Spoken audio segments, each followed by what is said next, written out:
maganda dito sa bagong makinarya na ginagamit natin, mas mapapabilis at mas mapapaganda ang ating pagpacking ng mga relief goods para ibibigay natin sa ating mga evacuees, para sa mga naging biktima.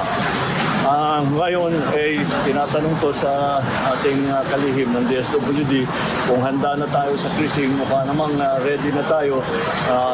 Lahat ng warehouse ng DSWD, lalo na dito sa Luzon, especially up to Northern Luzon. Isa rin sa sinubukan ng Pangulo kasama si Department of Social Welfare Secretary Rex Gatchalian ang Family Water Filtration Kit, kung saan ang tubig na mula sa ulan na nilagay sa timba na may filtration ay sinasala upang maging malinis na tubig na pwedeng inumin. Balde na mayroong filter na kahit anong klaseng tubig, huwag lang malat, pero kahit na iba pa sa fresh water, kahit hindi masyado malinis, pwedeng ilagay sa balde, pwedeng inumin, dadaan lang din sa filter na yon. Dahil automated na ang sistema, tuloy-tuloy din nila ang magiging replenishment nito.